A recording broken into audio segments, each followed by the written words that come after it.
CO দফতরের চত্বর। কাল রাত থেকে জমায়েত তুলে নিয়েছে তৃণমূলপন্থী বিএলওরা। ইতিমধ্যে তৃণমূলের দুজন কাউন্সিলর সহ 6 জনের বিরুদ্ধে এফআইআর দায়ের করেছে পুলিশ, যেটা জামিন অযোগ্য ধারায় আছে। তৃণমূল কাউন্সিলর শান্তিরঞ্জন কুন্ডু, সচিন সিং এর বিরুদ্ধে এফআইআর দায়ের। এফআইআর নাম রয়েছে তৃণমূলের শিক্ষক সংগঠনের নেতা মইদুল ইসলামেরও। সুপ্রিয় আমাদের প্রতিনিধি আমাদের সঙ্গে রয়েছেন। সুপ্রিয়, সিও দপ্তর থেকে তুমি আমাদের সঙ্গে রয়েছে। প্রথমে সিও দপ্তরে যে ফাঁকা ছবি, যে সিও দপ্তর যখনই এফআইআর করলো পুরো ফাঁকা হয়ে গেল এলাকা, এই ছবিটা প্রথমে একটু দেখাও, তার সঙ্গে সঙ্গে বলো যে সিও দপ্তর কি করেছে। আমার ক্যামেরা পার্সন রজতকে প্রথমেই বলবো যে আমাদের পেছনেই কিন্তু শিপিং কর্পোরেশনের এই যে ভবন, এই ভবনের দোতলা এবং তিনতলাতেই কিন্তু মূলত নির্বাচন কমিশনের এখন কার্যালয় বা কাজ সমস্ত কিছু পরিচালনা হচ্ছে।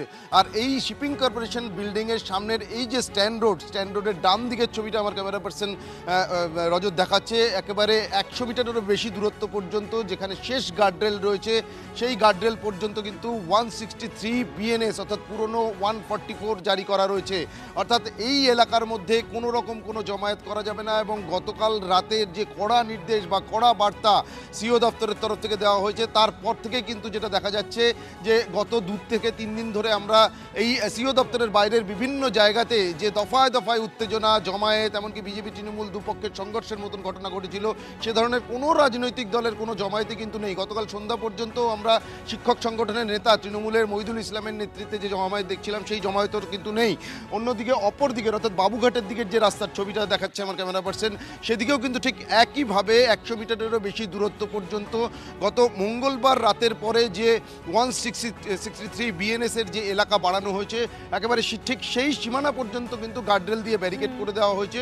শুধুমাত্র নির্বাচন কমিশনের দপ্তরে আসার জন্য যে সমস্ত গাড়িগুলোকে অনুমতি দেওয়া হচ্ছে, সেই সমস্ত গাড়ি আসতে পারছে, তা ব্যতি রেখে অন্য কোনো গাড়ি কিন্তু এদিকে আসার অনুমতি দেওয়া হচ্ছে না। এবং তুমি দেখতেই পাচ্ছ চারিদিকে, আমার ক্যামেরা পার্সনকে বলবো একটু ঘুরিয়ে দেখানোর জন্য, চারিদিকে কিন্তু কেন্দ্রীয় বাহিনীর জওয়ানদের মোতায়েন রাখা হয়েছে। কারণ এই যে রাস্তাটা দেখতে পাচ্ছ, এখান থেকে কিন্তু যে জেটি ঘাট রয়েছে, সেখানে হাওড়ার অন্য দিক থেকে যারা এখানকার বিভিন্ন আশপাশের যে সমস্ত দপ্তরগুলো রয়েছে, অফিসগুলো রয়েছে, সেখানকার কর্মীরা আসছেন, তারা যাতে কোনোভাবে শিপিং কর্পোরেশন বা এই ইলেকশন কমিশনের কাছে যেতে না পারেন, তার জন্য তাদের জন্য কিন্তু নির্দিষ্ট একটা রাস্তা করে দেওয়া হচ্ছে, সেই রাস্তা দিয়েই তারা যাতায়াত করছেন।